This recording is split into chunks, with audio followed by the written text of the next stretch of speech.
Okay, look, I've snuck out of the studio and I'm over at Gordy's place at the moment. Don't tell him. He left the window open. Well, it's over that side. He left the window open, and I managed to sneak in. So, yeah, we won't let him know. But just a quick note: we're going to go on a dinner break now, and it's fitting because poor old Brad's been strapped behind the computer all day, and we didn't even have a lunch break because we squeezed in an extra clinic to get Dave back in there. So we're all going to go and grab something to eat. We'll be back at the top of the hour. And we've got the forum with all the Australian MMRs in there. So we've got a selection of MMRs, and they're going to have a bit of a chat. You guys can field questions to them through the chat. So start thinking about it, and we'll see you at the top of the hour.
Welcome to the Great Northern of Bob Best MMR.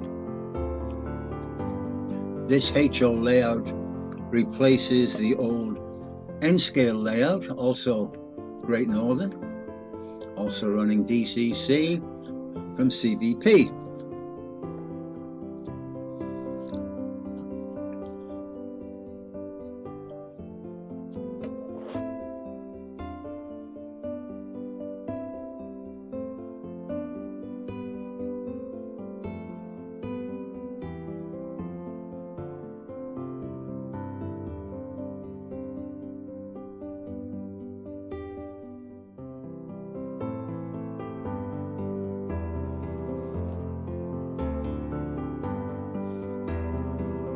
The layout is still under construction. Most of the buildings are scratch built and have yet to be mounted in place on the layout. It's still fun to operate rather than put a train on and run it round and round and round and round.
Construction on the layout has now stopped, as Bob will be moving from his current location in the Blue Mountains down into onto the lowlands to the west of Sydney.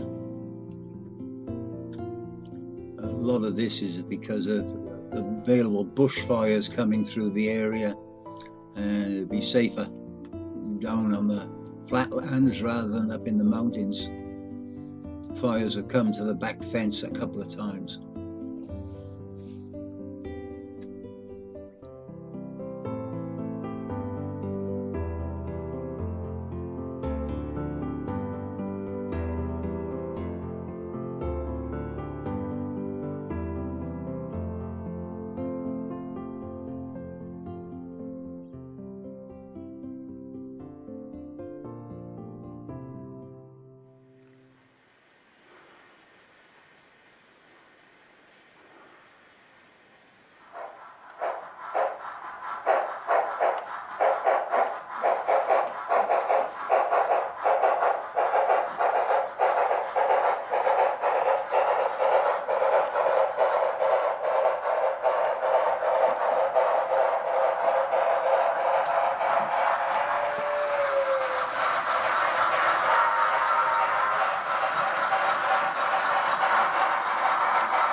Okay.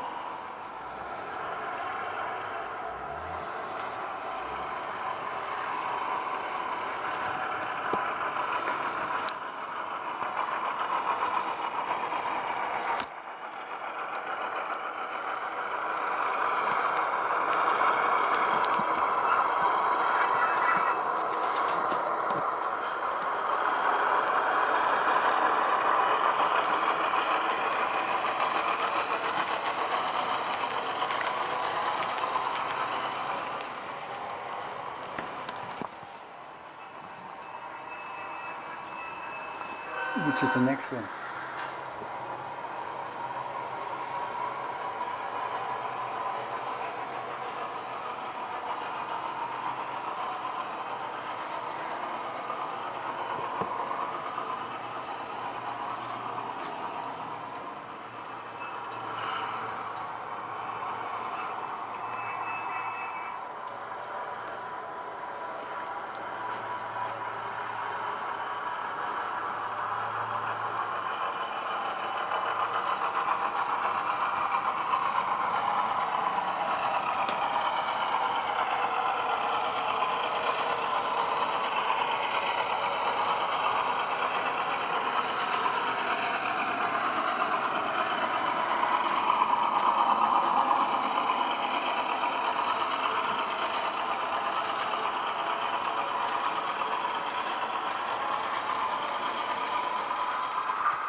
Okay?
Okay, we're back again. First off, apologies for being so late. We're, 19 minutes past the hour.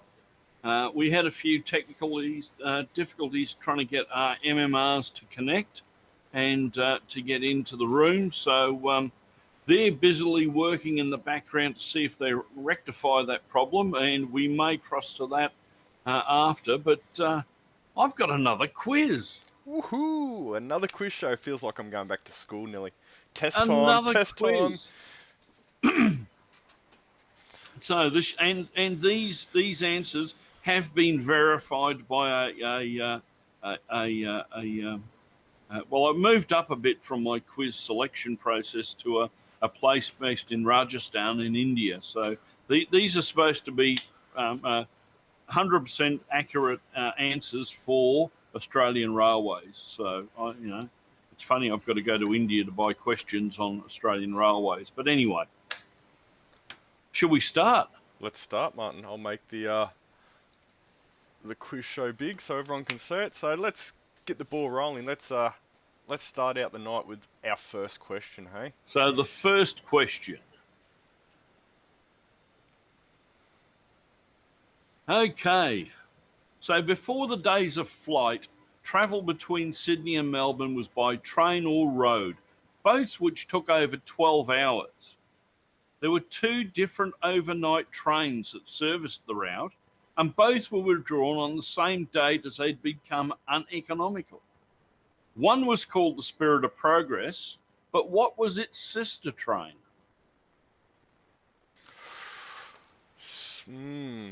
So, here we go. Sydney to Melbourne. Let's see. Sydney to Melbourne, overnight train. It'll definitely be Southern something. Are we close? No hints. I'm getting close. Yeah, you're getting warmish. Yeah, cool. I'm using a bit of logic tonight. I figured where you got these quizzes from have to have logic involved. So look, put your answers in the chat. What you think this is? We'll give it 30 seconds, hey Martin, before we start jumping on board, and we'll see what they're coming in. We'll wait for all the answers to start flowing in, because that means the chat's caught up with us, and I'll be looking at the YouTube chat, which seems to be the slowest. We know that Craig would have already answered it on the Facebook page by now, but anyway. I've just been wondering where your NAS storage is actually located. I reckon Craig's in the back door and accessing your quiz shows, maybe. I wouldn't be surprised. He works in IT, so you never know what little tricks he's got up his sleeve. Okay, so I see the chat starting to make a move here at the moment, and we've got a few questions coming in on the Facebook side of things. How's the YouTube looking? Oh, the YouTube's, it's gone nuts here for a moment, and we've got a few, the answers been picked by a few of them. So what do you think it is? Oh, I reckon it's definitely Southern Aurora. Oh, I reckon we could be correct there. So, yes, the Southern Aurora. Or as Craig just put in the chat after his correct answer, the Southern Snorer. The Southern Snorer, well, that's what it was known, because it was an overnight sleeper train. I think there was only a dining car and one sitting car in it, and the rest were all sleepers. So anyway, before let's we go move on to questions. just before we do go on, I see in the chat here that's just come up, Peter's just put a pretty cool little comment on it. It left just before the Spirit of Progress. Yes, yeah. It left early in the evening, and I think the Spirit. Well, was it? Yeah. The Spirit ran about 10 now o'clock. I've got you thinking, haven't I? Yeah. My brain's ticking over now, and that's hard. Especially after 3 days of this. Yeah. I'm just trying to verify how true these quizzes actually are. Oh well, I told you these have been all verified by certified people. Okay, let's go to question number 2. I don't know what they're certified in, in, but they're certified. So, yeah. Okay, question 2. So let's see what we've got here. Okay, Spencer Street Station was the main terminus for intra and interstate trains arriving in Melbourne. In 2002, a huge modernisation of the station was started, and the job was completed in 2005. A brand new station deserved a brand new name. So what did Spencer Street become? So, yeah, huge modernisation from 2002 to 2005. I think that's how long it took us to update our bathroom. That was about the same time frame, and they built a whole railway station. That wouldn't surprise me with you, Martin, after seeing the progress on that layout. So, Well, yeah, you can't rush these things. You can't rush these things. so So, I'm going to take another stab in the dark here. Based on it's down in Melbourne, it'd have to be a southern something. you're getting warm again. I'm on fire tonight, am I? Yeah, well, you're blasting them apart. You're getting half the answers every time. So, Oh. So but I see the chat's just taken off here on my stream software. So I dare say there's probably an answer correct over there on YouTube already. I'd say there is. Yeah, they're flying in on YouTube here. So, what do you think it is? Southern Cross. I'd say yes, Southern Cross. So I still call it Spencer Street Station, though. It was rather funny because Mary, my wife, she used to work at the Inwood Parcels at Spencer Street, and we went down there for a holiday, and we went to have a look where the old station was, and where her office was based now. I'd say be right in the middle of the tram stop, in the middle of Burke Street, because they've extended Burke Street now down into the Docklands. So yeah. So it was a bit of an eye-opener, but there you go. Off on to question 3.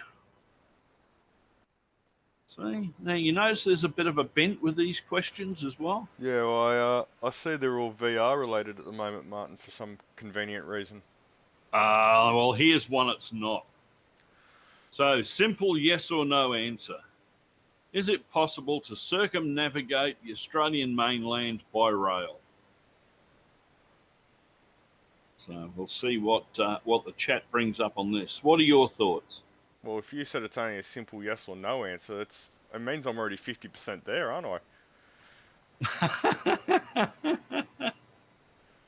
I'm definitely going to be I'm on the no vote. You're on the no vote? Yep.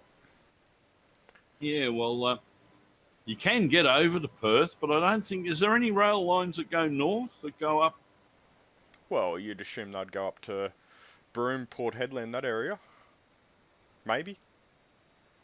I don't know. But We might have to ask Rod. Well, we'll have to. We've got an AML. We've got a guy in the field. He's over there. We've got a guy. So, yep, there's always a guy somewhere. So everybody's the chat's gone nuts over here. My screen's just gone no, and we're just going to have a look through and just see who's out here playing this quiz show, Martin, before we go to the next question. Because put up the answer. We're all edging to see what it is. Of course it's no. Of course it's no. So I see out in the chat we've got some of our clinicians from earlier on today. PK, Craig sitting in there. I see Peter Jackson's there. Peter Maguire. Daz Lee, he's up in Queensland. He's playing along. Look, I believe even my father's playing along there. I see he's even answered on YouTube. So there's a few people kicking around. It's getting popular. This will end up like sale of the century, you know. Well, if it's anything like me paycheck for the last 12 months, I don't think there's going to be much prize money given away. Yeah, you could win a Mercedes. It's a Matchbox Mercedes. Okay, question number 4. Okay, so number 4. The Garn is one of the world's iconic train routes and crosses Australia from Adelaide to Darwin, traversing some of the most rugged country on the planet. Which imported animals would you associate with the name Garn? So what's the animal that we're going to associate with the Garn? On a bit of a side story for this, I reckon I've been out to a place, well, I haven't been to a place, I think my parents have been to a place and brought back a pie with this animal as a filling. Ah. So that was from out at Birdsville. So Birdsville's also popular for a certain pie, so You never know. Could be the same answer. How's the chat looking over there on YouTube, Martin? Oh, the chat's looking pretty good over here. We've got a few correct answers have all popped in. So, what have you got? Look, Facebook's got a few. They've got camels. It's all camel related. Of course, it'd have to be camels with the Afghans. So, and surprisingly enough, a camel pie's not too bad. I don't think it'd be on the top of my list to go back and be my first choice out of a bakery. But hey, if it was the last pie there and I was just dying for a pie, I'd have it any day again. well, if camel pie, that would be a. So, was there one hump or two on it?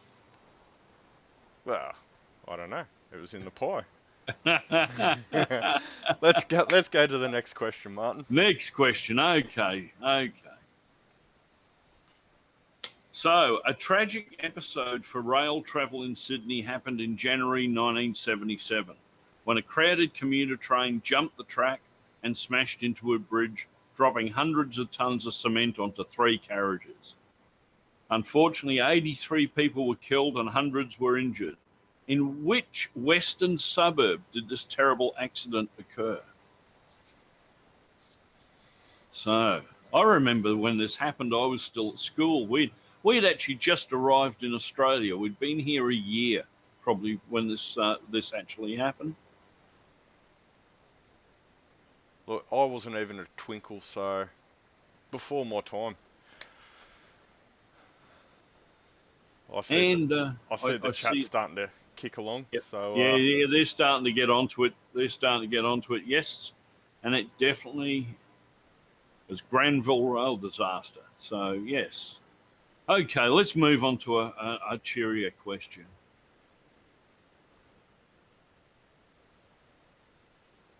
Okay. So you're on a trip on the Indian Pacific, and it's going to take you through 3 states. What are those states? Gee, reading that question, I was waiting for one of those trick mathematical questions, with a train going on a trip this direction and the wind's blowing that direction. Which way's the smoke going on this electric train sort of thing? Well, if you got smoke on your electric train, I would suggest stopping. So 3 states. Well, this kind of ties back into one of our earlier questions. We know that you can't navigate Australia, so this obviously is either a north-south, which kind of limits it. There's only one place that you can do that, and east-west would have to be the other one. So I think we're limited that way, aren't we, as well? Yeah, there's a few answers coming in on the chat here in YouTube land. So yeah, same. Facebook's starting to kick along and go wild. So of course it starts out here in New South Wales. That's right. And we know it finishes in Western Australia. That's correct. It really leaves one other state that it has to cross to get there. That's my logic. That'd be? South Australia. That's if my geography's correct. Well, it is, yeah, because that is the state that's in between Western Australia and New South Wales. South Australia. I was pretty sure it didn't go up through Alice Springs, so. And Dazzy J be proud of that one because he's based in South Australia. So I haven't seen him on the chat today. He must be working, unfortunately. Yeah, must be. So how do you think my logic's working so far with these answers? Oh, so far you're going well. What I'm happy is there's been no contention so far from the chat that like there was on Friday. I thought I was going to get lynched when I left the studio. Anyway, here we go. So when it opened in 1970, the Indian Pacific didn't visit Adelaide. Passengers had to change trains at Port Pirie if they wanted to get there. In 1986, the loop south to Adelaide became part of the regular route. This allowed passengers to transfer to join which other iconic Australian railway at the start of its journey? I like your trick questions here. I see how you're working this now. You actually didn't have to check quite as many questions this way, did you? That's right. Yeah, I'm on to you, Martin. I'm on to you. Yeah. So so the Indian Pacific diverted to Adelaide so he could join up with what other train that starts in Adelaide, and is an iconic Australian railway. Well, there's a few iconic trains that travel around Australia. Well, it wouldn't be the overland to Melbourne, I can tell you that. No, definitely not. I reckon it could be the camel train. You reckon it might be the camel train again? Yeah, I'm just a little pod shot here. Yeah, I think you might be right. That pie must be working for you. Must be. So, and the chat, they're all jumping in the chat, and yeah, the Garn is the one. So, okay, let's go. Question 8. So, as you ride the Indian Pacific, you'll travel along the longest straight stretch of rail track in the world. When you cross which region?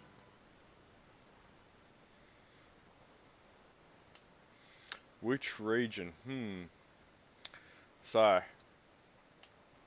I'm just going to put some logic here, and it's got to be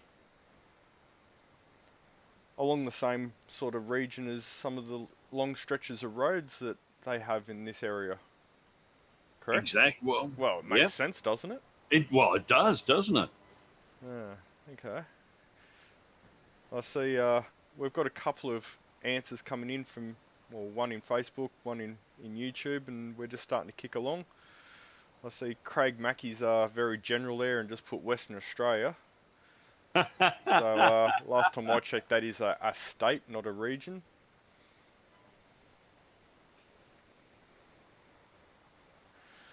Cool. So I think we've got a few in there now. Nullarbor Plain. So I'd be really interested to know what the length of this straight section of track is. Oh, I don't know, but I reckon if Andy Ambrose was here, he'd be working the Google machine now and find. Well, I actually think Craig Mackey should be working the Google machine, and after this quiz, put it in the chat and tell us the length of this straight piece of rail. Yeah, that's a good idea. Good idea. Because apparently it's a world record. Okay, question 9. Here we go. This should be right up a few people's alley. What rail gauge does the Brisbane City Train network use? And everybody knows it's 5'3". We're not all broad-shouldered.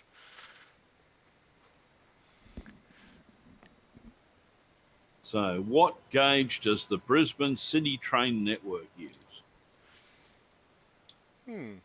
Craig will be shouting at his computer monitor now, I reckon. I reckon they would be. But I'm just really impressed, Martin, that you got this north of the New South Wales border for a question. Yeah, well, we started off in Victoria and we're moving up. Oh, I see the questions are starting to come through. We've got a few people, and I'll tell you the truth, I don't know if I'm going to actually take this as a relevant answer, because currently they're all in imperial measurements. I'm a metric man myself, sorry. Well, I must say the answer will come up in imperial measurements.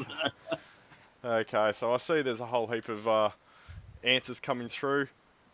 Craig Mackey's got 42 inches. This really doesn't sit well with me, but anyway. 3'6", PK, Darren Lee. Are we close? We are.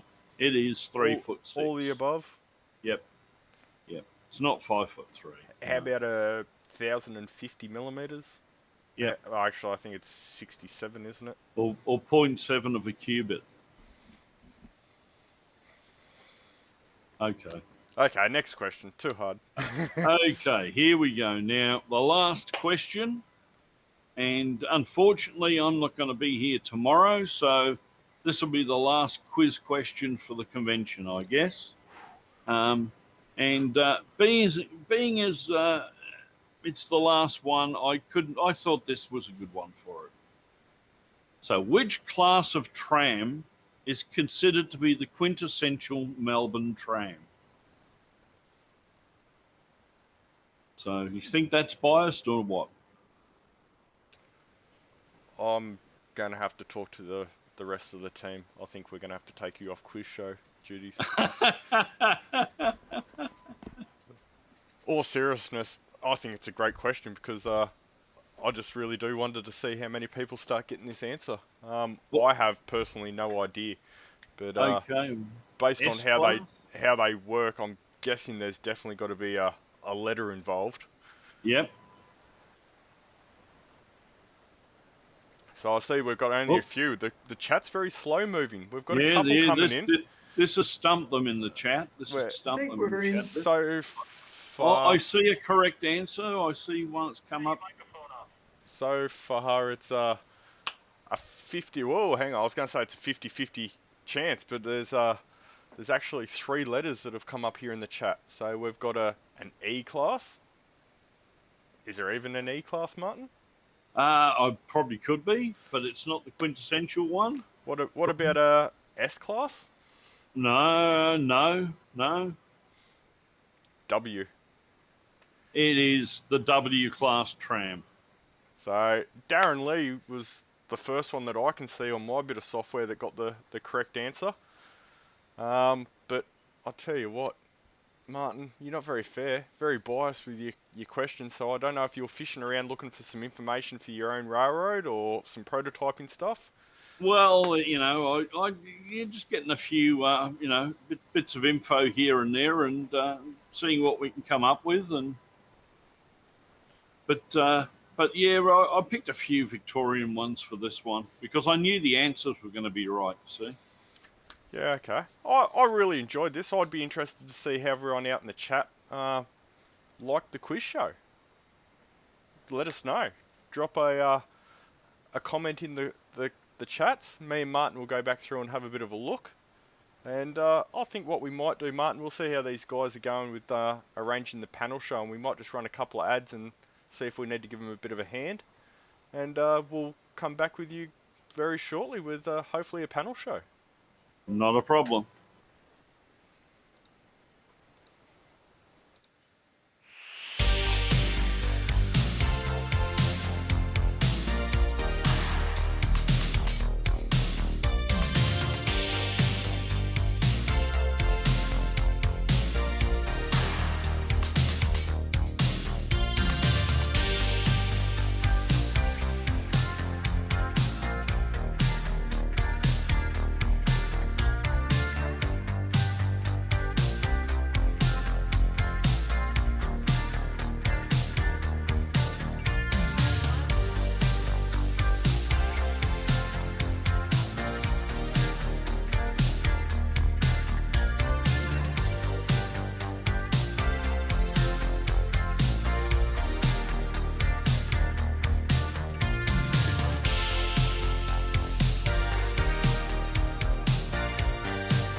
Okay, we're back here. We've got three esteemed MMRs with us today. We're going to be looking at different requirements for the MMR program and the AP program. So, all you people out there in YouTube and Facebook land can ask questions of our three guests here tonight via the chat. Brad will be keeping an eye on the chat and come up with a few queries. But I guess first up, we'll go around the room and introduce each other. And we've got Jerry Hopkins up here, who's the AP chairman of Australia. Arthur Hayes, who's the Div 1 AP chair. And Peter Jackson, who's an MMR. So we'll give each person a bit of a chance to explain how they got to MMR and what their MMR number is. And I guess we'll start off with Jerry. Good evening, everyone. I'm Jerry Hopkins. My MMR number is 177, which I got back in 1989. I was the second one in Australia behind Phil Knife. I've got all the AP certificates except motive power. It's the only one I haven't done. When I get time, in about 5 or 6 years, I might be able to do that with a bit of luck. The MMR, I got most of my certificates when I was doing my narrow gauge layout, Franklin County, HON 2.5 exhibition layout. And I learned a lot doing that, because with that sort of size, in those days, you had to scratch build anything you wanted. So that's how I got stuck into that. I joined the NMRA in 1984. 37 years I've been here. The wear and tear starting to show. And yeah, I've been pushing the AP and contests for all that time. I haven't been contest chairman for that length of time, only for about 18 years, but getting involved with it and conventions and whatever. So it's a good way to start. It's more a way of learning rather than being good already and submitting something to get marked. You look up what's required, and you can build something, get someone to judge it, and they say, no, you've got to do this, that, and the other, and you go on from there. So that's my view. I'll pass on to Peter Jackson, just below me there. He would have been the next MMR of this little group. So, Peter, your turn. Hi, Jerry, and good day, everybody. I'm living in Aldgate, just outside Adelaide, in the Adelaide Hills, and my modelling interest is narrow gauge, and I'm modelling in ON3, so O scale narrow gauge 3 foot. Like Jerry, narrow gauge has always been an interest for me, and it always sat closely, I think, with the ability or the interest in building things, scratch building in particular.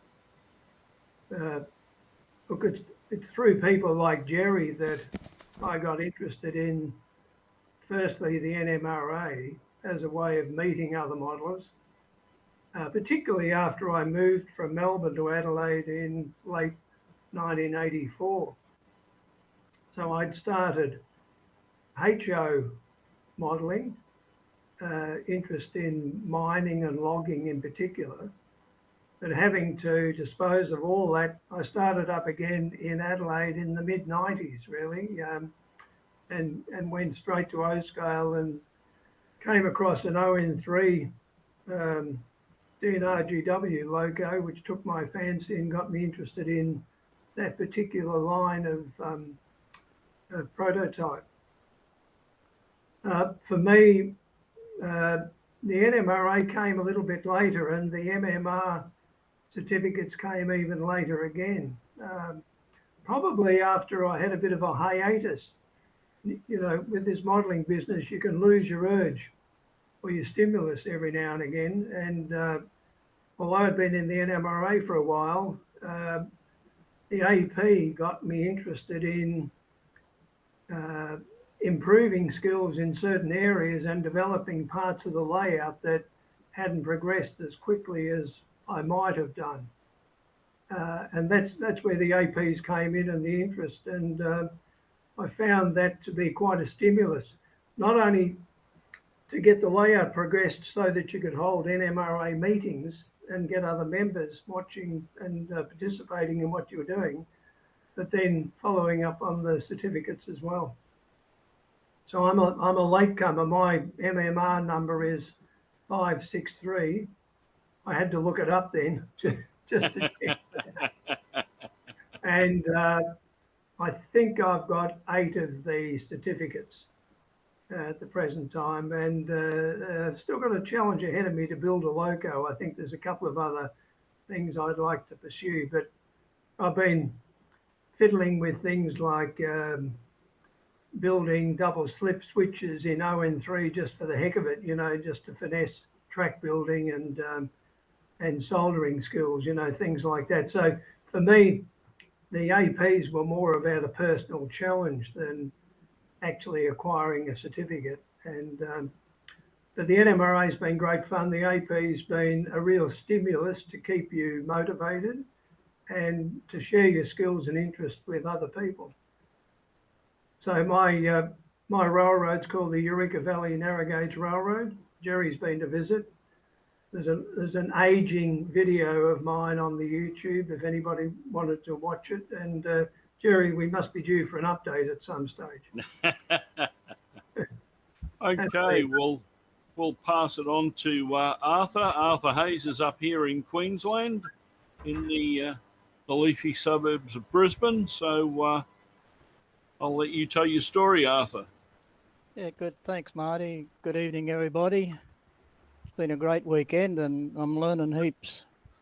It was an awesome day today with a few of the old Queenslanders and the Aussies doing presentations, and even the chat afterwards. We all got together and had some more, and learnt some more even after the presentation. So it was real good.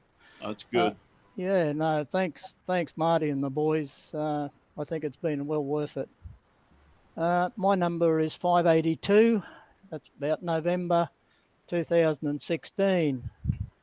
The certificates I have are cars, scenery, electrical, prototype structures, dispatcher, author, and volunteer.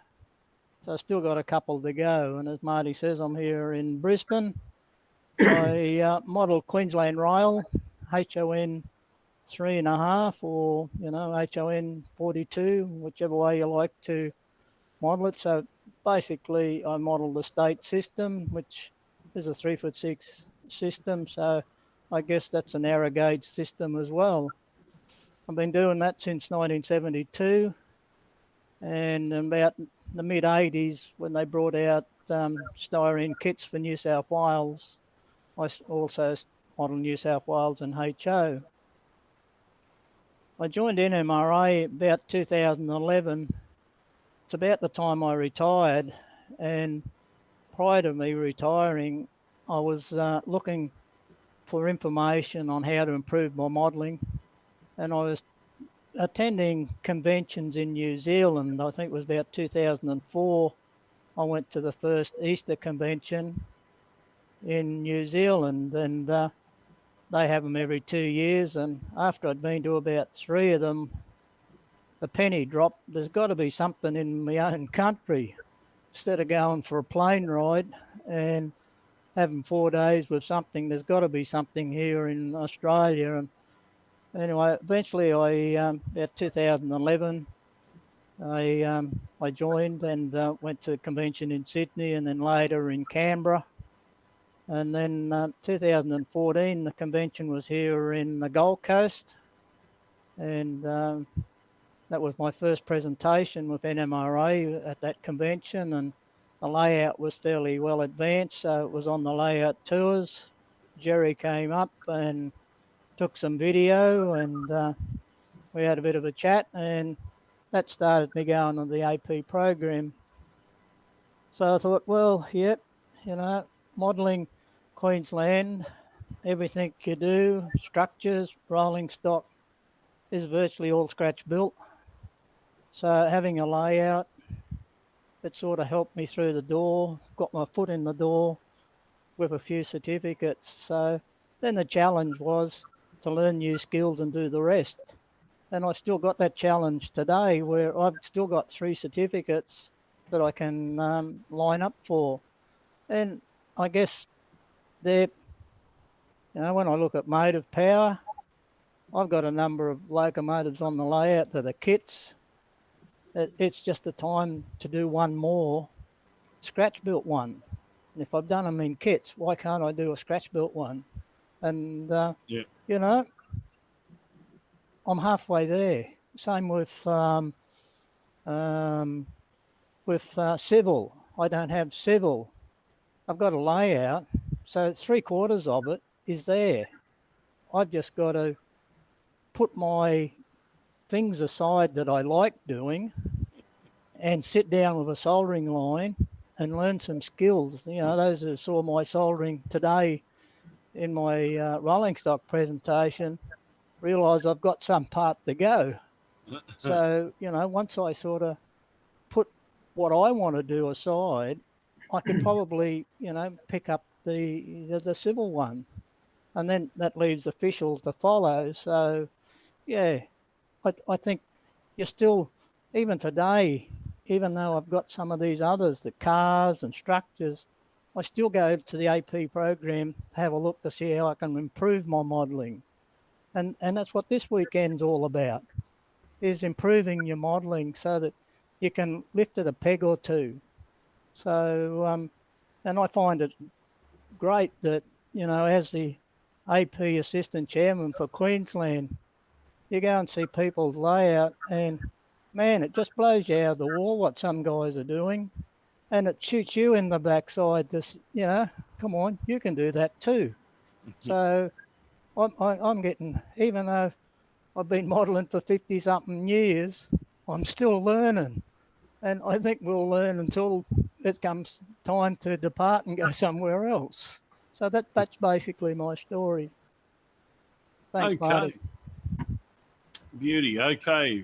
Well, what we're going to do is, as I said to the people out there in the chat, if you've got questions, put them in the chat, and we'll ask those of our guests here tonight. But I've got a couple of starting points to take off from. We had someone sent us in some queries beforehand, looking at requirements for things like the volunteer certificate. There's not much opportunity or recognition for members at grassroots level on the coalface, as it were. Even division level, one-time unit per month in some executive committee positions, it's a long journey to get to that 60 units to get your AP certificate. So, is there any thoughts or anything on other awards that we could be putting towards the actual grassroots membership to get them more interested, one, in the AP program, and two, being an official or volunteering for a position? Jerry. Okay, well, first up, before going to AP, you can go for the Golden Spike, which is a modelling requirement. You've got to do a bit of extra work on some rolling stock and locos. You've got to do a bit of scenery so it looks right, some track work and geography of a layout, and be able to control a train. And that's it for the Golden Spike. It's a place to start. Once you start on the Golden Spike, and then you can go on.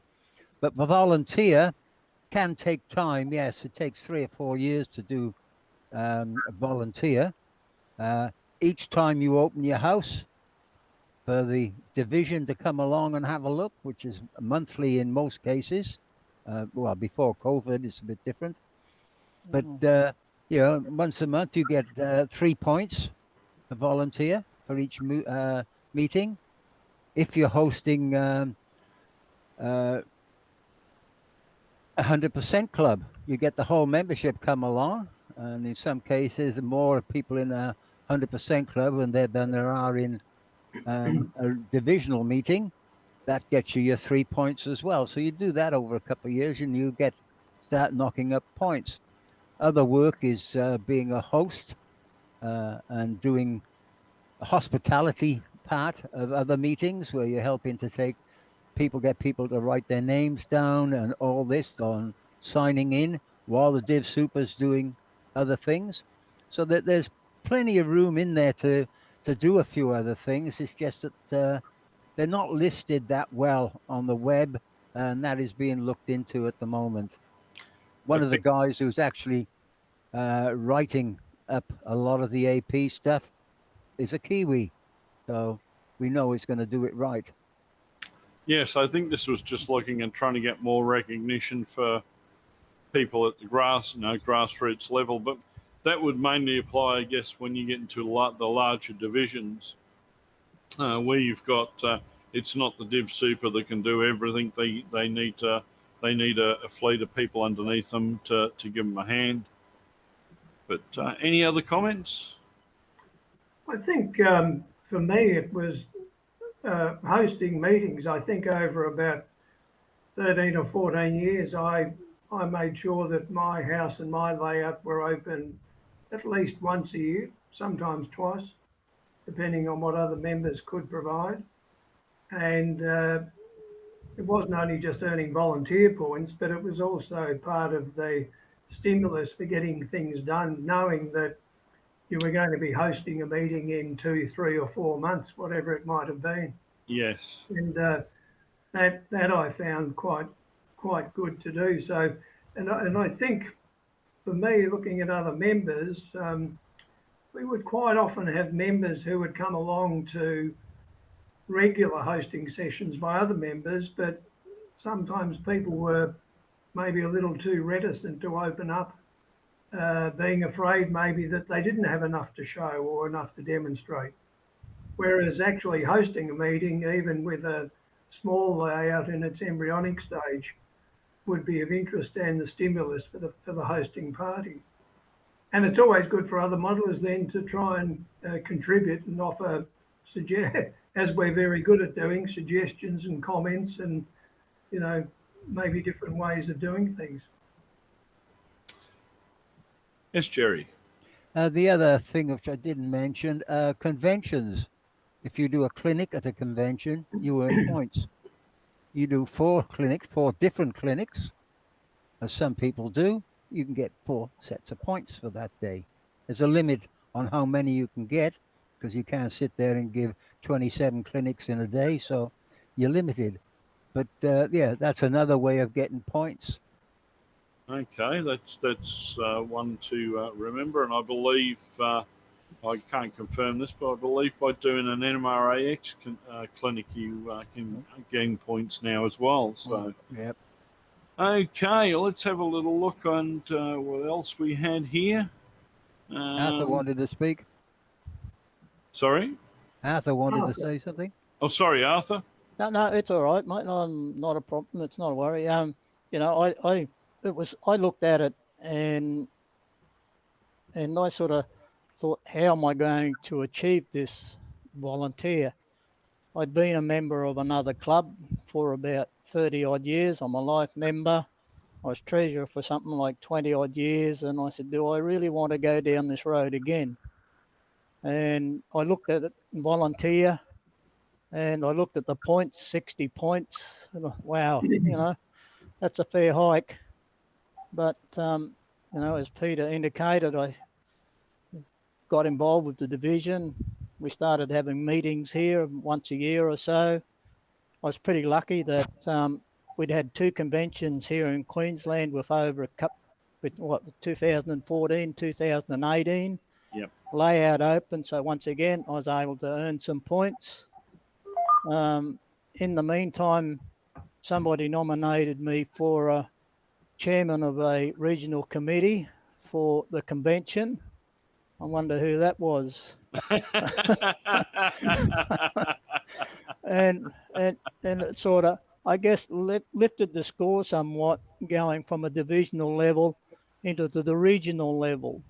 Yes. And then, a few other things followed along, and eventually I found me 60 points. So, it might sound that you've got to be, some of these things you've got to be prepared for, I guess, the long haul. And, as they say, bit by bit, it adds up. Yes. And, but the main thing is keep a track of it, because if you don't keep a track of it, you'll lose sight of it, because it'll stretch out over a period of time.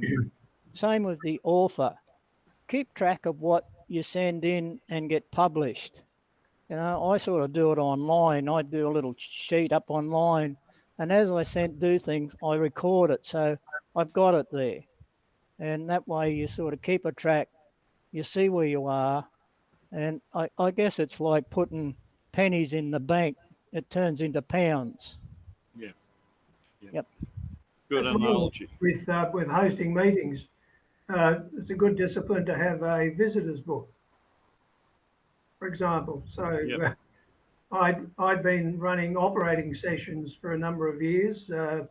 As the layout had progressed and we got to the point where we could actually operate, and it was quite some time before I thought, well, maybe I actually went to a meeting with somebody being presented with the dispatcher's certificate, which reminded me and jogged my memory, and thought, well, I might be in a position to get that, because I'd run a number of operating sessions over the years at my layout, but then also participated in other operating sessions. Unfortunately, those people who were not NMRA members had a reasonably accurate record of when we'd attended and what we'd done. So that was helpful. Okay. So what?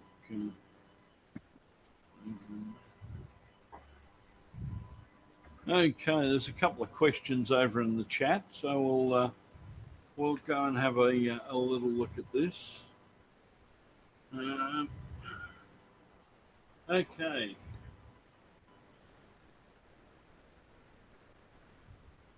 So one of them is from Pete McGuire. He's saying, can you include a non-NMRA model railroad in your official certificate? So I guess that might be doing something for maybe if you're in a 100% club, if they're running a train show or something like that. Normally, it's got to be an NMRA thing, or NMRA sponsored, or something like that. Unfortunately, someone is not a member of the NMRA. If they're organizing something in an NMRA exhibition or convention, they can score points. But unfortunately, no, it's an NMRA thing. It's like the author. It has to be an NMRA type publishing. And any of the model railway magazine, the fact that you've written a book about horses doesn't count. Okay. Okay, yeah. There's a couple more here. There's a couple more sort of comments. Well, one person's asking if my shed is actually a shop. No, it's not, but some people say there's enough stuff in here to be a shop. But anyway, Duncan Cabassi, our Div 1 Super, has made a comment. I wish I had more volunteers. And yeah, I know how you feel there. Rob's put a comment in here. He says, now I am living remotely. My hardest part of the AP program is arranging for my models to be judged. So what could we do there? And what are your experiences with remote judging of models? So who wants to take that one up first? Who was it? Someone was Rob Nesbitt. Normally, if someone goes somewhere to judge it, or they can bring it along to a meeting to be judged by one of the judges, either the divisional guy. but because of the COVID, they've changed the regulations, and it can be done by a good video and good photograph and a little bit more writing on the thing. So depending what they're doing, they can write down and fill out the power, and it'll avenge the judge. It's his opinion. If it's good enough, needs a bit more work or whatever. Some things can be done without a visit and looking at the model. There's a number of different things. Rolling stock, scenery, civil would have to be the ones to actually look at. But most of that can be done as a remote judging. Now, unlike we are, we can show to any of the talking programs we use, the one we heard or the ones we've been watching with the other layouts. There's enough there to be able to have to judge some of the points and see if they've got got good enough point. They're not trying to fill a contest. They only have to get 87.5 points for 125. So, if it's good enough, if there's not a doubt, they can normally find someone to look at their models and judge from there. We've got a lot of they've a lot of judges around Australia that can travel and see points. Like Pete Jackson, he models to another state and visits some people. He can look there. I've done that in more Gropine growing to different shoots. Jerry. I'm running out of toast. Excuse me. That's right. Jerry, I was just thinking, I mean, I worked up in the Great Sandy Desert of Western Australia for a number of years, and in those days, we didn't have the technology and the cameras that we do now. But for people who are working remotely, who are serious about maybe qualifying for an AP, they could almost treat their building exercise as an article. Actually document what you're doing. We've all got phones now. We can take progress photos. We can write up some little notes to say what we've used, what materials, how we did it. Those sorts of things. So you can almost put together maybe a little article for something like Mainline or something else. But maybe that's what we could encourage people to do if they're starting out in that process. A little bit harder if they've already finished something, but you can still do a write-up and you can still do some good photos. So, and then if you had to, you don't even have to depend on the mail now. You can email those sorts of things to somebody to review for you. Yeah. Okay. So, Rob, I hope that answered your questions. He actually went on to make a statement that Jerry at one stage used to do visits. I remember the one to Canberra where there was an open invitation to anyone in the ACT who would like their models judged. Well, I would say once we're out of this pandemic and everything's back to normal again, I'd say Jerry, you'll probably be doing those road trips again. So look out for that. Arthur. Yeah, Marty, I think the first thing to do is for Rob is to get in contact with his local guy and have a chat and let him know that he wants to do it, because you never know who's going to be around the place. Like we all travel and we all go to shows, we go to conventions. I know here in Queensland, I know Merv's interested in the APs. So when I went to the Bundaberg show, I made a point of dropping in, saying good day, had a cup of tea, and we discussed it and we're progressing it. And, there's other. So I think, firstly, he needs to talk to talk to his local AP or talk to Jerry, and let us know that he wants to do it, Yes. and then we can sort of follow up. From. Yep. No, I agree. I agree.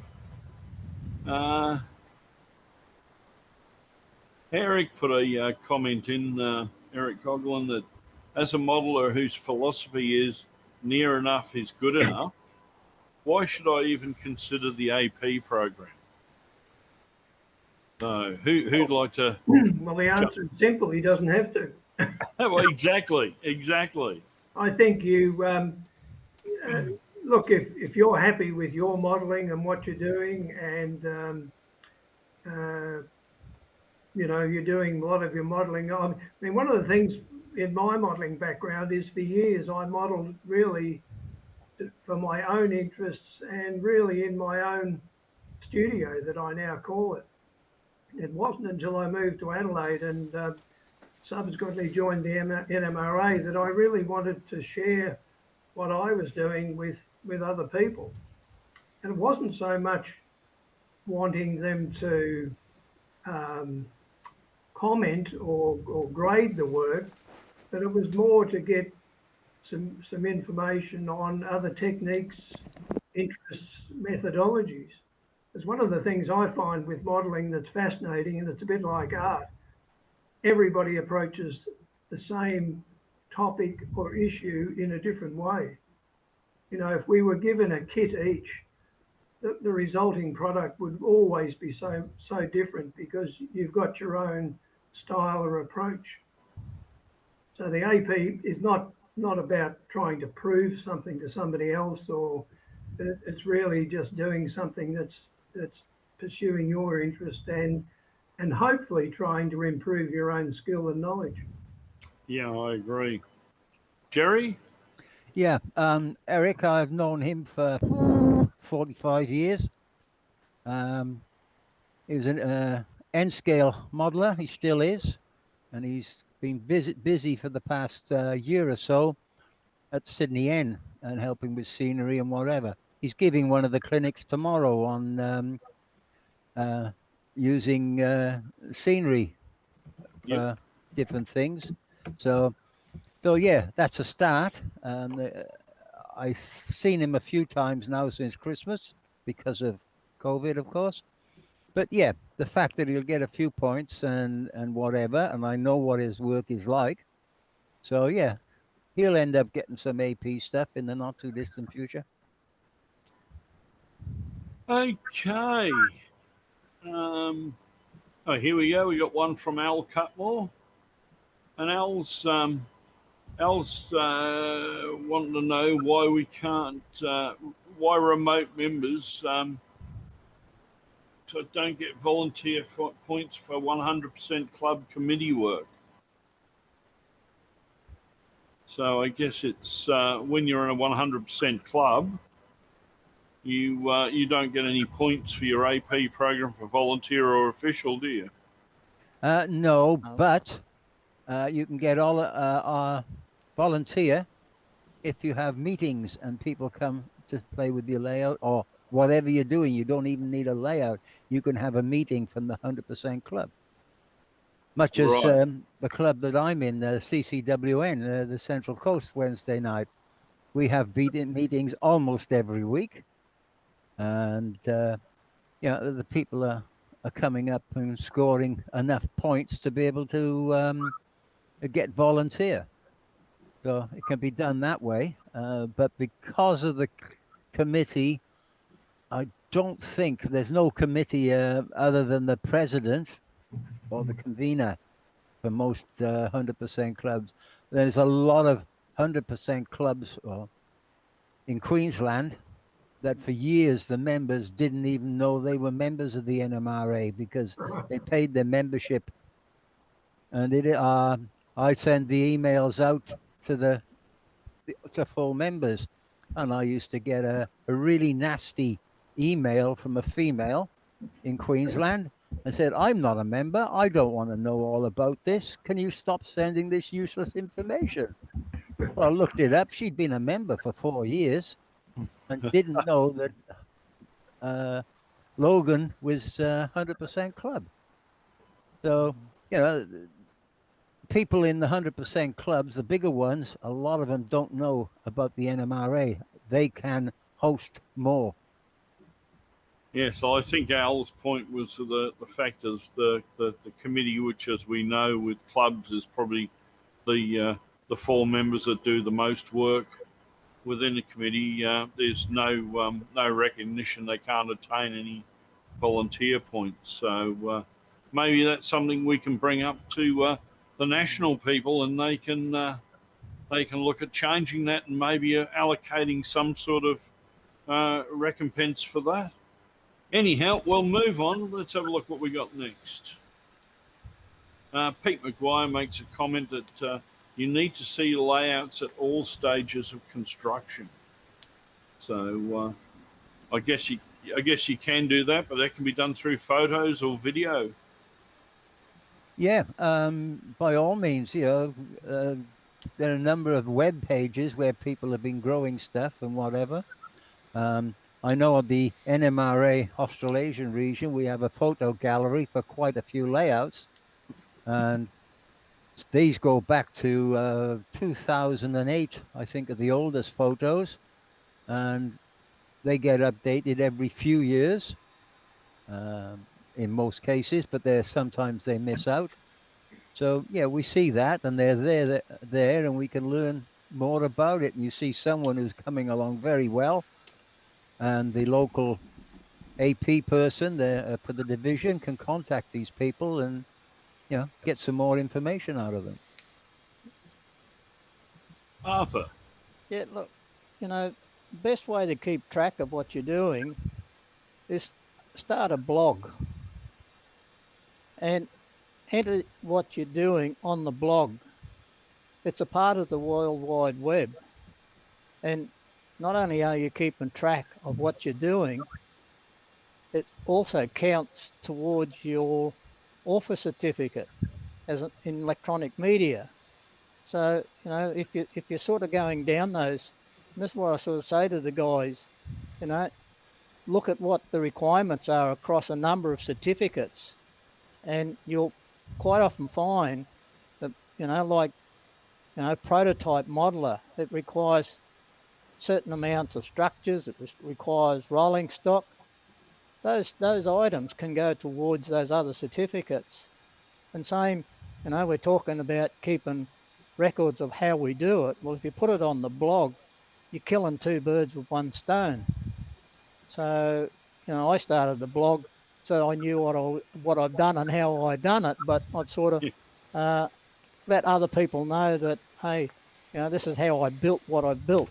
And, and I've tried to encourage others to do much the same, is start your blog, and that way you've got a record of where you've been. Yes, good idea. Very Cool. good idea. Martin, before you continue on with the chat, I see over on Facebook we've got a few questions, and Jeff Burns asked a really good one. I know we all get modelling block at times, and he asked, what are some of the things that have stopped or slowed you down on your journey to the AP, and what did you do to get through it? Gosh, how much time have we got? 2 minutes for you. Try work, children. I had a job in the 90s, late 80s, 90s in particular, which involved a lot of interstate travel. And I was trying to do an MBA at the same time, and just found modelling really, if I got a couple of hours a week, I would have been very, very fortunate. So I'm sure that would have been replicated in many families of our membership. But I've had instances too where you do lose interest. There are other things that pop up, whether it's building a garden or travel, and it might be an inspiration. For me, modelling has always been about inspiration. So it could be a photo, it could be something you've read in a magazine, it could be something you've seen somewhere, and it's just a little bit of incentive to, maybe get you back into it, get back into that layout room, and challenge yourself to get started again. But we all go through those periods.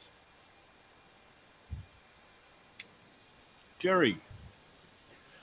Yeah, some people, they start on their AP and there's one section of it where they haven't got much skill and they know this.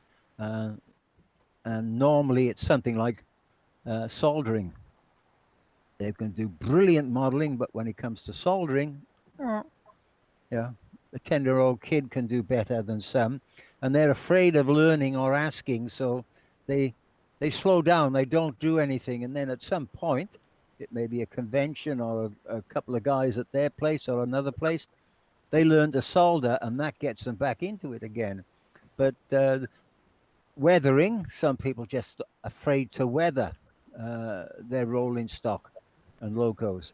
So yeah, they go along and they can do some brilliant stuff. We had a brilliant modeler, Jeff Knott. We've seen some of his stuff on the layout tours. Absolutely brilliant modeler. Jerry's gone on mute. You for some reason you're. I think Jeff Knott must be listening from up above. Yeah. He's absolutely brilliant modeler. And there's another brilliant modeler down in Victoria. You're often visiting him, Peter. A brilliant modeler, but he's gone so far with his APs, and that's it. For whatever reason, we've just got to turn around and put a bit of pressure on him. And beautiful SN3 layout. We know what it is. I did back in March, but I didn't get far. Yes, I know. I've tried a few times there. Arthur. Yeah, look, model railroading, model railways, I feel is the hobbies of hobbies. There's so much across the hobby. And yes, I know how Jeff feels. There are times when you get stuck on something or you've been doing something and it's not going your way. And, and there's times when you just need to go somewhere else. And model railways being what it is, you might be browned off doing a scratch built building, and Jeff does some awesome buildings and he makes awesome trees, but you can go and do some research or go and do some photography. In that research, go somewhere and do some railway photography, so you can sort of branch out, or maybe go and take away from that model for a while and go and do some electrical work, so that you sort of get a break away from it, and you'll come back refreshed with fresh ideas because you've had a weekend watching a convention, or you've been to a clinics weekend, and the fire starts again. So maybe try something else within the hobby. Good point, Arthur. Good point. So, Brad, over in Facebook land, is there any more? We got some more questions there. There is a question here from Dennis. It is, why is an MMR authoring award restricted to an NMRA publication? Getting an article published in a national print magazine is a clear achievement in the hobby. Who wants to take that one? I think we can, Jerry, can't we? Publications in other magazines like Model Railroader or the Narrow Gauge Gazette, or in some of them, in some of them you can. They're lesser points. Yeah, they get less points that way if they do it through through the NMRA magazines, like the one in the US. It gets the most points. I'm trying to think.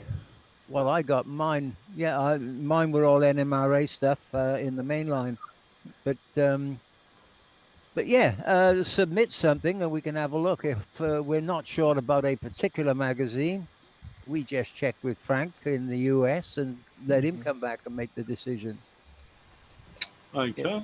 Yeah, I noticed in the thing there that, you know, your big points are national level, then it drops off regional, and then furthermore for divisional, and even 100% clubs. If you have something submitted, I think you can get about half a point a page. But, you know, if you've got stuff published outside NMRA, the points drop back to that lower level. So Yeah. you need more of it. Yeah, that's right. Okay, so any more there, Brad? That's it on the Facebook one for now. But I see there's still a few over there in Yeah, YouTube. I've still got a few over here in YouTube land, so we'll see what we've got here. Rob Nesbitt says thanks, and he'll give that a try. Fortunately, I have a blog where most of my models that I'm making are documented, so he's running a blog already. Okay, Duncan Cabassi asks, what other positions in the NMRA AR have our three master model railroaders had? So, what positions have you held in the NMRA? Well, Jerry's on mute if he's talking. For me, I There we think go. It's okay. for me it was volunteer hosting, and I was Div Super for a couple of years in South Australia. Well, I was AP for one period many years ago. Been a Div Super, editor for Mainline for 10 years. I've been AP for the last 18 years. And for assorted years before that, I was contest chairman. I've hosted meetings, and I've helped. I've been convention chairman once or twice. So yeah, that's what I've had over the years. I've been something. I know they try to get rid of me from time to time, but I'm still here.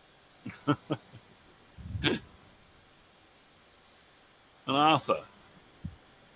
Yeah, basically, mine have all been local area sort of thing, hosting meetings or hosting layout tours.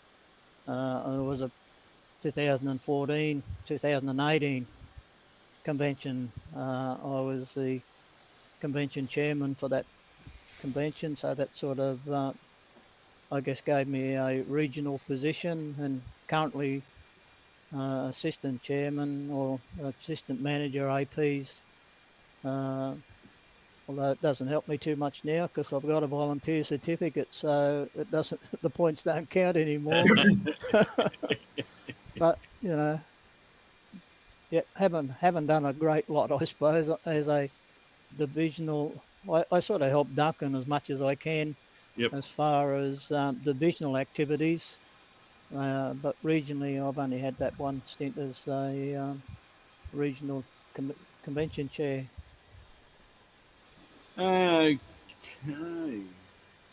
So let's go down. Where was it? Jerry, Martin, Jerry, you got something to add? Just one thing I forgot way back in the dim and distant past, which would be in the early 80s, mid 80s, membership was recorded in a school exercise book. Each member was written down and the details and when they paid, and that went through the book. And it's somewhere there just before 1900, I transferred membership onto a spreadsheet for the then person who was the membership secretary.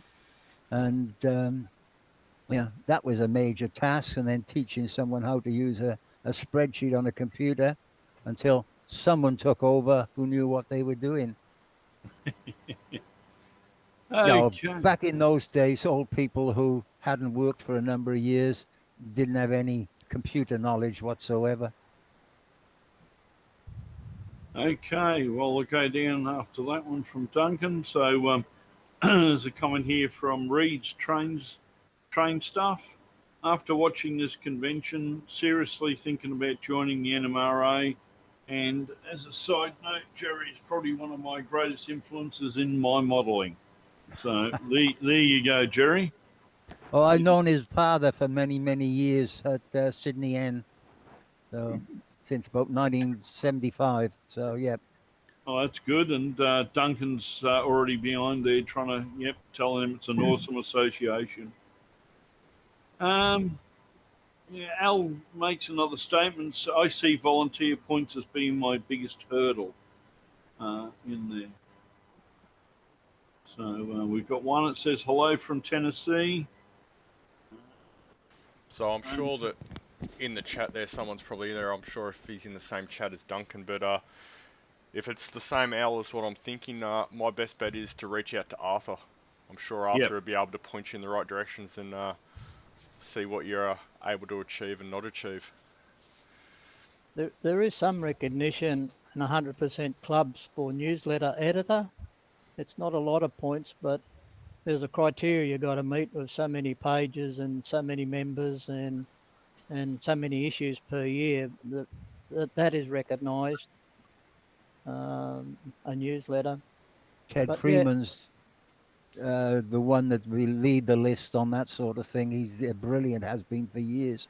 Yep, no, he's done it for many, many years, and he was quite. I wasn't there on Saturday night, Jerry, but I got an email from Duncan to say that a follow-up from the presentation last Saturday night, and Ted was quite touched about the certificate, and he even commented that your signature was on it.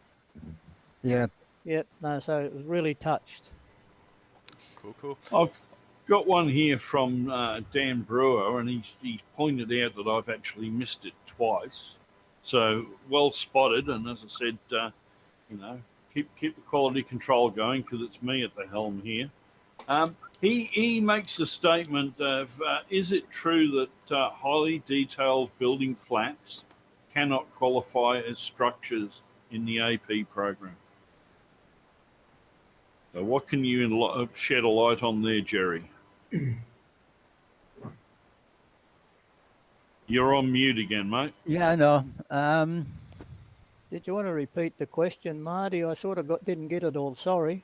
He says, is it true that highly detailed building flats cannot qualify for the Structures AP certificate? They can. They can for. They may not go for scratch built, but they can go for super detail, which is part of the structure. When you're looking at a building in a contest, which is a different thing, you can see all around a building. But if it's on a layout, you go to a layout, you can't see the back of it anyway. So whether it's got detail or not, it doesn't matter. You're looking at what you see. Scratch building a flat, I don't think qualifies enough, but it would depend on the flat. It would have to be up to the local AP person to decide. I've got buildings on my layout that back up against the backdrop, for example, so you would only see three sides. But I imagine a layout will have more than just flats in it, in terms of structures. So you think you'd have other structures to qualify for that sort of AP as well as your building flats. I can imagine some flats that I've seen in magazines and so forth that looked remarkable. Yes. For their detail, for their lighting, their weathering, their facades, for the clothesline hanging on, the clothes hang on a line, all those sorts of things. Seen some remarkable flats in that sense. There's a clinic on tomorrow afternoon. Peter Jensen and Barbara putting in detail interiors in building. Well, some of the buildings, you can see all sides. Some of them are because they're in a block of buildings. There's buildings on either side in the streets, but you can't see the backs of those. So they're almost flats. And there's a bunch of them against the wall, which are in flats with total interiors, absolutely beautiful, and lighting. So yeah, they would come under the super detail. Have to look a bit closer to see if they're you can do it with scratch built, but I see no reason why not. Well, you look at like the layout tour we went to on the first day with Miles Hale I mean, Yeah. there's probably a quarter of his layout is all building flats and the likes in there. But anyway, I hope that answered your question, Dan. What else we got up here? Ian Barnes says the national webpage explains that a national publication versus an NMRA national is the same points. So thanks for that info. Arthur, Duncan's making a comment there. Thanks for that. Okay. Okay. There's some Englishman that lives on a rock in the middle of the Atlantic Ocean is saying, I have my volunteer and I live at the North Pole. It is possible. Yeah, that's because he wears a kilt. Ah, dear. Okay, Peter was given some advice. Written article for Australian Model Railway magazine. Need to resubmit it to Mainline. That'll be good. Okay. So Al's going to get in contact with Arthur about that AP problem. Okay, I don't seem to have many more questions here on YouTube. What about you over there in Facebook land, Brad? No, I'm just having a quick look back through now. I think we've covered pretty much all of it. Okay, so I think we're just very well covered all the end. No one else has put a question in. So I think there's nothing better to do than thank our guests for coming in tonight. It was a bit of a rush. We had a few problems earlier on, and the internet gods weren't being friendly. But is there anything in closing that you'd like to add? I'll start off with Peter. Well, thanks to everybody for organising the weekend, and Jerry, Marty, Brad, all the people that put some effort into it. It's been great. My comment to other modelers is it's more about perseverance than it is about skill.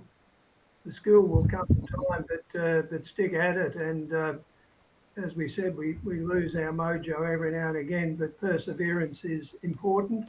Being part of the NMRA is important because you'll feed off other people's interests and inspiration and knowledge. So keep going. Well said. Jerry. Well, yeah, looking at what's required in the different AP certificates, they're updating the wording on it and they're updating the forms. The first time since 2006. They're now being updated and made clearer to understand. I don't try to remember any of the APs because I could remember an old form and may not be in the new one. So I always look it up. The paperwork comes in. Here's one I got last week from Arthur. That's an author. And another one's a golden spike. So I look at that. I check what's been ticked off and see if there's any changes that I've missed, because being an American thing, I don't get that many updates on the AP unless I go in and have a look. So anyone go into our nmra.org.au and look at achievement points. Our page links to the US for the requirements for each of the AP certificates. And if someone's not sure and they contact me, I can normally give an answer. If I'm not sure because something has changed, I'll chase the national guy and see how he goes. We do have a VP, vice president, national vice president here in Australia, but due to medical problems, and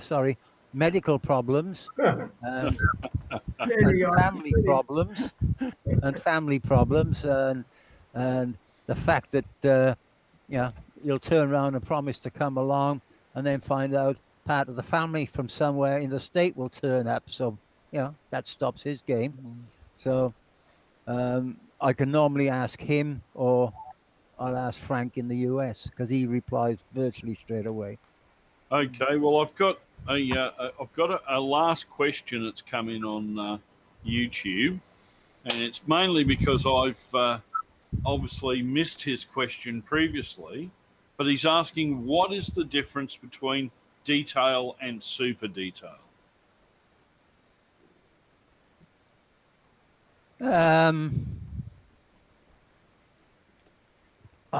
Easiest way to describe detail and super detail: you buy a box car, any scale, any road, and it's got all the cast on detail, ladders and all the extra bits.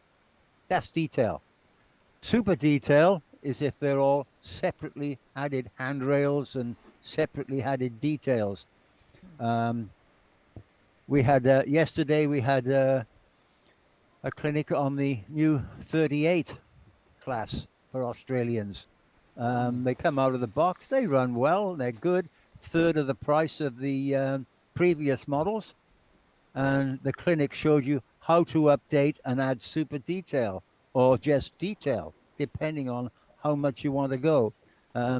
Things like changing the cast on marker lights and putting little brass ones on, and then adding the lights to them as well. That's another step. So, yeah, there are many ways to go. And when the person's judging the model, they will have experience, because most of them are MMRs, not all of them, but most of them are. The one or two that are not should be. Just got to kick their backsides. And they know what's detail and what's super detail. The other clinic to watch is tomorrow interiors. You can put a light in and a table, that's detail. Don't put any lights in, you don't put anything in the building, but the ones for tomorrow are well worth looking. Well, okay. Thank you, Jerry, for that. Anybody else like to add to that question? Or no? Okay, well, sorry? Yeah, Jen, just thanks very much to you guys for putting it together. It's been an awesome weekend. You know, we've been talking online and chatting. I've even had emails from New Zealand on my presentation this afternoon. So it's getting out and about. So I think it's well worth it. And thanks very much for putting it on. Not a problem. And well, thank you guys for attending tonight. And if you haven't got anything else, Brad, I think we can sign out. Well, what I was going to do is we might run some ads, Martin, and we might let these guys get out of the room, and we might have a chat about what the day was and what we're up for tomorrow. Well, I know you're at work, but what I'm up for tomorrow. What you're up for tomorrow, because today is my last day. Righto. I actually have to go to the real job tomorrow. So, Righto. Thanks, guys. Does that mean you don't have a Queen's birthday weekend holiday? No, not up here in Queensland. No, we've still got a holiday down here. You'll have to move down this way. Yeah, we've got a holiday here too. We have, just as an aside thing, you volunteer. Our NMRA group was volunteering at the state exhibition this weekend. So we've been running the second-hand store on behalf of the Australian Model Railroad Association. Oh, cool. Yep. Okay. Okay, we'll cut some ads, and me and Martin will be back shortly.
Okay, so we're back here for the last time today. We're going to go to bed now, I think.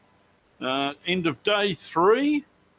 We've got, Brad, I was going to say, we've got a big day tomorrow again, but unfortunately, it's you that's got the big day tomorrow. So, Because I've got to go back. Unfortunately, in Queensland, I haven't got a day off, so I've got to go back to work tomorrow. so what are you telling me, that as part of this team, I'm dragging you around as well? Yeah, well, didn't I tell you earlier that I was going to be away tomorrow? I got to go to work. Or I've you're kind just of been finding out about it now? Well, I've been waiting here all weekend for you to turn up. Tell you the truth, I feel. Oh, well, okay. No, Martin. Everybody can see how the harmonious part of NMRAx works. No, of course not. No, We've had a great day 3, haven't we, Martin? There's been some great clinics. It's been sensational. Dave was probably one of my highlights. He's Yep. one of the guys that I look up to in the hobby. Just his modelling, let alone the remote ops and the techs. And just the story. I mean, even when you just stand there and he tells you about, I mean, he can tell you where every flat car came off that train, where it was hooked up, you know? Yeah, exactly. And then you go through to some of the other clinics like Craig and PK. They're a crazy bunch of guys at the best of times, but I'll tell you what, they made their weathering look really simple. And it's one of those things, I think they're right. In a fleet of cars, just that simple weathering, 5-10 minutes each car, it really does change the look of your rolling stock. So I think there's a lot of stuff to be learnt there.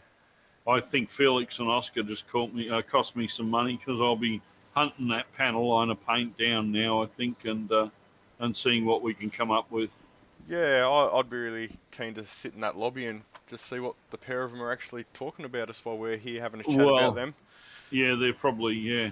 Well, you know what they're like. Anyway. So what are we up for tomorrow? Well, I'm looking at tomorrow's schedule. And first up, look, you can't get any more a better person for putting Fast Track's equipment together than Kevin Hardpart Marks. I mean, he's Mr. Fast Tracks. I think he's got just about one of every fixture they've made. He makes all the promo videos for Fast Tracks themselves. He's going to be in front. I'm not worried about his one of every fixtures. I think he's got one of every safety equipment that you need in the model room. Yeah, he has. I mean, you know, if he solders, he puts on an arc blast suit before he solders, and And notice, Kevin, I'm saying solder. It's got an L in it. I don't know what the L did to the people in North America, but it's totally ignored. Anyway, moving on, we've got Jordan. He's going to be taking us on a rail fanning adventure again. Now, Jordan always comes up with some spectacular photos. Yeah, I totally agree. Some of the stuff that the young fella gets is outstanding. Just the hours. I noticed the other day he was in the lobby at, it was about 3 or 4 a.m. in the morning. He was out rail fanning, live feeding into our lobby. So some of the work he does is great. So that's something to look forward to. And then we got Jerry's coming back, and he's doing an LED clinic. You've got a lunch break tomorrow, so there's a bonus. There's a bonus which we didn't have today. Look out. Oh, get a break. Then after that, we've got Arthur's coming back. We've got Eric doing electrostatic grass. Peter Jensen. This is one that I wanted to actually see, and I'm going to miss because I'll probably be just getting out of school around about 3:30, and that's the super detailing building interiors. I was lucky enough to drop into Peter's place when we had the convention down there a couple of years ago, and there's just some quite interesting scenes he's got there. Anyhow, I see, and then we'll have to unfortunately wrap it up, and that'll close out the convention. But as with anything, if you've liked what we've done so far for the last 3 days, and you just want to keep up to date with what NMRAx or even any of the NMRA stuff is going on, jump over onto the YouTube channel, hit the like and the subscribe button. Make sure you definitely hit the bell icon, and you'll be notified every time we go live. Likewise on Facebook, if you jump over onto the NMRA Facebook page, you can hit the like button there, and that'll follow along, and you'll be notified with anything of upcoming events and stuff like that we're putting on. And I guess the other thing is, if you feel that you need to share this with someone that hasn't been involved in the last 3 days, if you've got one of your mates that hasn't been online, hasn't mentioned it to you, grab one of the web links for the live feeds, email it to him, and tell him to check it out tomorrow. Exactly. And don't forget, all of these recordings are available on the NMRA YouTube channel. So you could go back and you can scroll through to find the clinic or the information you want. And as with all NMRAx events, these will be edited down eventually and put into individual 1 hour clinics for you to go to the website there and have a look and watch. Okay, perfect. So if there's nothing else to add, Martin, I'm actually going to bed tonight instead of sitting up. Well, I'm probably going to drop over to the other room and say hello, and then I think I should retire as well, because I've got a bunch of school kids tomorrow, and we've got to take an electric motor to pieces. So Right. if we want the motor to actually go back together, I better go to bed now, because we can take it to pieces, but it's the putting it back together that's going to be the hard part. Maybe you need to get them into one of our clinics and sit them in there and let them watch that. Well, you never know. During the day, I might even do a live stream from the TAFE college. See what happens. See how we go. If I can't make the knock off the end show, I might even do it from the car as I'm driving home. So anyway, you Perfect. guys all have fun tomorrow. Brad's going to be looking after you. I think he's got some helpers dropping in. I hope he's got some helpers dropping in. Of course I'll have. I've arranged it. And we'll catch you all later. Right. Thanks, guys.